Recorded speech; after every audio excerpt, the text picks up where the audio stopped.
नमस्कार, मैं जनमत श्रीम गौतम और सोनिया के खास अहमद पटेल के ऊपर ईडी का शिकंजा पूरी तरीके से कसता जा रहा है।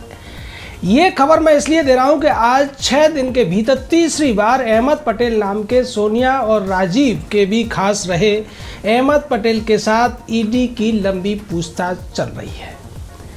शनिवार को अहमद पटेल से करीब 8.5 घंटे पूछताछ होती है और मंगलवार को 10 घंटे पूछताछ होती है और आज की पूछताछ शुरू हो चुकी है। ये भी कम से कम 10 से 12 घंटे चलेगी। तब से उम्मीद की जा सकती है कि अहमद पटेल के दिन अब जल्द ही तिहाड़ जेल में कटने वाले हैं, क्योंकि संदेशराह घोटाले के अंदर अहमद पटेल जिस तरीके से इन्वॉल्व था, उसके बाद ईडी बार बार अहमद पटेल से पूछताछ कर रही है और जो गवाहों ने अहमद पटेल के खिलाफ तमाम जो बातें कही हैं उनको कॉरोबोरेट किया जा रहा है, यानी कि उनकी पुष्टि की जा रही है और इसी वजह से पूछताछ लंबी खिंच रही है। हालांकि अहमद पटेल ने इसको लेकर जब मंगलवार को पूछताछ पूरी हुई थी उसके बाद बयान दिया था मीडिया को कि मेरे 2 खास जो गुजराती मित्र हैं उनके लोगों ने मुझसे पूछताछ की और ये धीरे धीरे सवाल पूछ रहे हैं जिससे कि उनके आकाओं को यानी अपने बॉस को ये बता सकें कि मुझे परेशान किया जा रहा है। लेकिन मैं सच के साथ हूँ, कानून का साथ दे रहा हूँ और मेरे ऊपर कोई आँच नहीं आने वाली है। ये तसल्ली शायद या तो अहमद पटेल ने खुद को दी या दी सोनिया गांधी को। अहमद पटेल के बारे में आज आपको एक और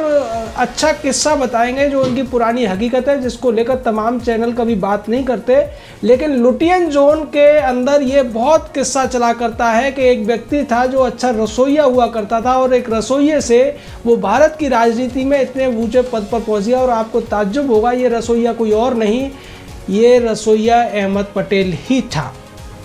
इस कहानी को भी हम आपको बताएंगे, लेकिन उससे पहले ईडी जिस बारे में पूछताछ कर रही है वो ये है कि चेतन संदेशराह, नितिन संदेशराह और दीप्ति संदेशराह की कंपनी स्टर्लिंग बायोटेक को जिस तरीके से फ़ायदा पहुंचाया गया, जिस तरीके से लोन दिलाया गया अहमद पटेल के बेटे फैजल पटेल और उसके दामाद इरफान सिद्दीकी के द्वारा, उस वजह से ईडी अब अहमद पटेल से पूछताछ कर रही है। चूँकि इस मामले में सीधे तौर पर अगर कोई सबसे बड़ा अपराधी होगा तो वो अहमद पटेल ही होगा, क्योंकि अहमद पटेल उस समय रसूखदार व्यक्ति था और राजनीति में इसकी बहुत अच्छी पैठ थी, क्योंकि ये सोनिया गांधी का राजनीतिक सलाहकार था और सोनिया के इशारे पर ही 10 साल तक भारत में मनमोहन सिंह नाम के एक अर्थशास्त्री को प्रधानमंत्री के तौर पर बिठाकर सोनिया ने सत्ता की चाबी अपने पास रखी थी और उसका सत्ता का रिमोट कंट्रोल भी सोनिया के ही पास था। और उस रिमोट कंट्रोल का सबसे बड़ा या सबसे ताकतवर बटन अगर कोई था तो वो यही अहमद पटेल था। और अहमद पटेल के ही मदद से स्टर्लिंग बायोटेक में इतना बड़ा घोटाला हुआ। पहले आंध्रा बैंक को चूना लगाया गया, उसके बाद और तमाम बैंकों को चूना लगाया गया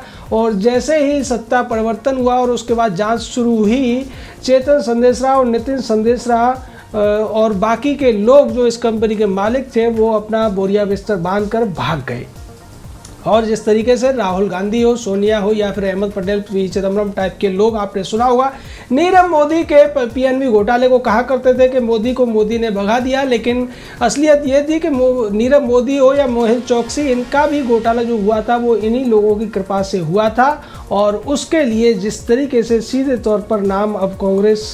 अध्यक्षा का भी आ रहा है, क्योंकि मेहुल चोकसी ने तो उसके फाउंडेशन में पैसा दिया था, लेकिन संदेशराह ग्रुप में तो पूरी तरीके से जो मदद की थी वो अहमद पटेल ने की थी। यही वजह है कि 18 घंटे की पूछताछ के बावजूद ईडी अभी भी अहमद पटेल के जवाबों से संतुष्ट नहीं है। अहमद पटेल कपिल सिब्बल और दूसरे वकीलों की सलाह पर ईडी को बरगलाने की कोशिश कर रहा है। जैसे आपको याद होगा कि चिदम्बरम से भी लंबी पूछताछ हुई थी और चिदम्बरम भी ऐसे ही टालता रहा था, लेकिन जब उसके बाद चिदम्बरम सही जवाब नहीं दे रहा था तो ईडी को मजबूरन उसे हिरासत में लेना पड़ा था, उसे डिटेन करना पड़ा था, उसको बाद में उसे न्यायिक हिरासत में लेकर पूछताछ हुई थी। और अब वही स्थिति शायद अहमद पटेल की आने वाली है, क्योंकि अहमद पटेल को जब पहली बार ईडी ने बुलाया था तो अहमद पटेल ने यह बहाना किया था कि वो 70 साल का है इसलिए आ नहीं सकता है, कोरोना के जो प्रोटोकॉल चल रहा है उसके तहत ये पूछताछ बाद में की जा सकती है। तब ईडी ने कहा था कि कोई बात नहीं, तुम 70 साल के हो, हम तुम्हारे घर पर आ सकते हैं।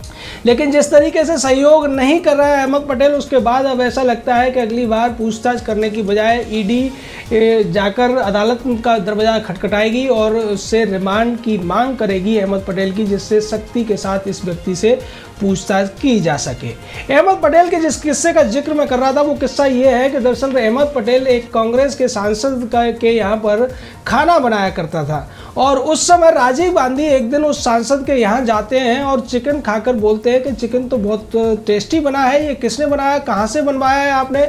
तब उस सांसद ने अहमद पटेल को राजीव गांधी से मिलाया और कहा कि ये पढ़ा लिखा लड़का है और ये चिकन बहुत अच्छा बनाता है। राजीव गांधी ने कहा कि अगर ये चिकन बहुत अच्छा बनाता है तो अब ये हमारे यहाँ रहेगा और हमें चिकन खिलाएगा। उसके बाद अहमद पटेल ने राजीव गांधी को चिकन बनाकर खिलाना शुरू किया और उसके बाद कुछ ही दिनों बाद राजीव गांधी ने उसको पॉलिटिकल पार्टी में शामिल किया और थोड़े दिनों बाद देखते ही देखते अहमद पटेल राजीव गांधी का सलाहकार भी बन गया। और उसके बाद जब राजीव गांधी की मौत हो गई तो सोनिया गांधी ने भी अपने सलाहकार के तौर पर अहमद पटेल को चुना और उसके बाद अहमद पटेल की ज़िंदगी पूरी तरह बदल गई। राज्यसभा से कई बार चुने जाने के बाद उसका रसूख इतना हो गया था कि जब सोनिया गांधी के इशारे पर सरकार चला करती थी तो अहमद पटेल उसमें एक बहुत ही ज़्यादा पावरफुल व्यक्ति कहा जाता था और ये कहा जाता था कि सोनिया और राहुल के बाद में, गांधी नेहरू परिवार के बाद में अगर किसी की सबसे ज़्यादा चलती है तो वो गुजरात का राज्यसभा सांसद अहमद पटेल ही है।